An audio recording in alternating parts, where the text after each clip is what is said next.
I remembered that my soul chose to come to earth. I remembered where I was before I was born. What made me come back was that I had agreed to do this before I was born. Why are we here? To learn to love. I was in a beautiful, beautiful field. The flowers were so vibrant and alive. And I realized I was looking at none other than Jesus Christ, the Son of God. I found myself not only forgiving her, there actually, after seeing everything so clearly and seeing why she was the way she was and who she really was on a soul level, after seeing that, there wasn't even a need to forgive her. It was just a big, oh, I get it now. So if I had committed a loving action, it was like love upon light. A purely loving action was the most wonderful thing that I could ever achieved in my life.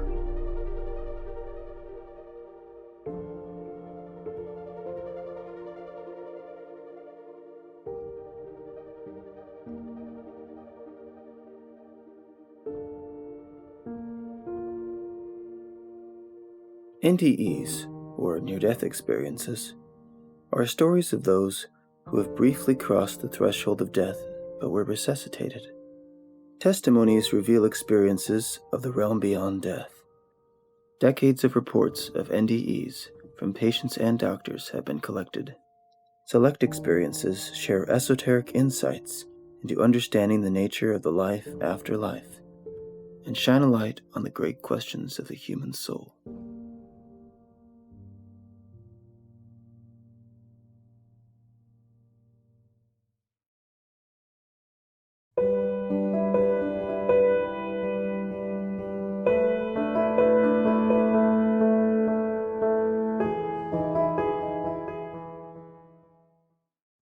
So I went into the light and I came out the other side, and the next thing I knew, I can't even explain the colors, but it was really a white room, but it had like a transparent, like a rainbow shimmer kind of colors in itself on the other side. I don't know, I mean, I can't really explain the colors, but I remember the next thing I knew, seeing the shapes, the outlines of people, but I didn't see people. It was almost like you could see the shape of a person, but they were just like almost transparent, but you could see through them, and they all were coming up to me. Like lots of people were coming up to me, and they were coming up to me, and they were like talking to me, but not obviously was seeing them, but I instantly knew who they were. And I remember seeing my grandfather came up to me. My Uncle Joe came up to me, who I had never met. He had died in a car accident when my dad was in his 20s, and he was 16, and he died in a car accident. And I had family members and people that I only knew in heaven, because I instantly knew who they were, but I had never met them in my earthly life. And I could feel this gentle, warm light come over me. And it was sort of like lying on the beach with your eyes closed. You can feel the warmth and the softness and you can see the light through your lids, but it was very bright and very warm, and a feeling of love and forgiveness and tolerance and euphoria, just total euphoria. And oh my God, literally, I said. And there I am, just feeling this incredible presence of love, and I felt my mother and my brother and a grandfather whom I hadn't thought of for years, who died when I was 1. And I just felt this total sense of peace, that everything was exactly as it should be. Everything always has been as it should be, is, and always will be. It's a perfectly orchestrated plan of God's. And I just started laughing to myself, just so happy and euphoric. All of us have lost loved ones. Most of us have lost pets. I was 9 years old. And my dog, Skippy, was there. My dog was there. And again, remember, I didn't know I was dead. And now he didn't have fur and legs and stuff, but it was Skippy. He was also a floating sphere of awareness. And he absorbed him. We absorbed each other, and we were communicating. There was communication going on, but it was perfect communication. It was like telepathic, and in human communication, there's this thing that happens all the time. I know you know about this, like where you'll say something and I will hear something completely different based on my filters, right? So human communication's flawed, but that communication there was perfect. And Skippy and I were talking to each other. It was, I love you. Oh, Skippy, I love you. Where are we? What happened? How did we get? It was kind of going on and on like that. And so here's the headline. Your loved ones, your pets, they're there. They're still there. And you'll see them again.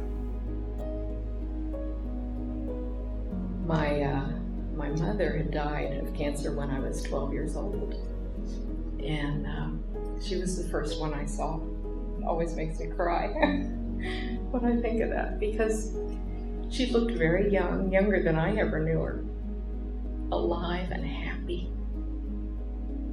And I'm always so happy to share this with people, especially people who have lost loved ones recently.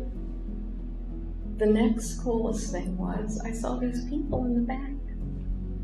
I had never met them on planet Earth, but I instantly knew who they were. They were my biological parents, because I was given up for adoption as an infant. My adoptive parents got me when I was about 6 weeks old. I mean, I probably saw my mother but I sure didn't remember her. There she was. And my father, and my grandparents. And I knew immediately who they were. And I saw cats and dogs running around, playing, rolling around in the grass. So if you're an animal lover and you have any questions about if your beloved animal companions go there too, absolutely. Yeah. You were taught something?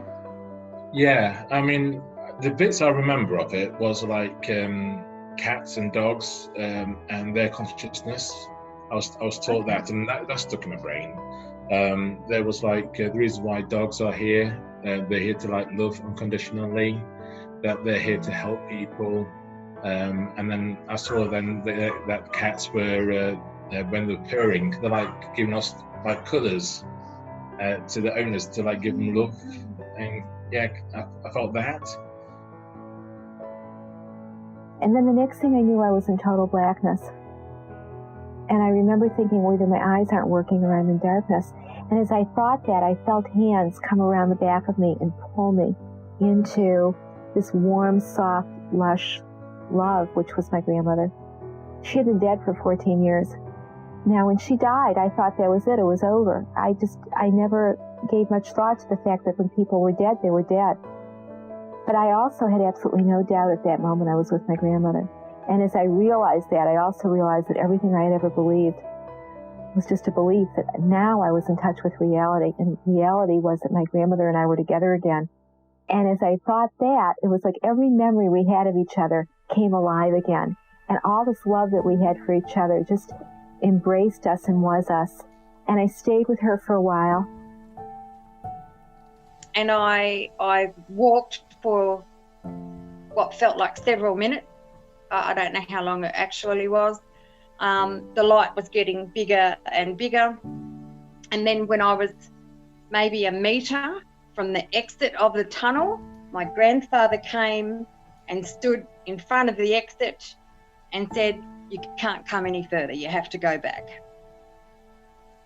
Which absolutely devastated me. Well, how did you feel? Like how did it devastate you? So you were aware of where you were then, on some level. I was on another plane, definitely. I couldn't tell you where exactly, but certainly it wasn't this realm.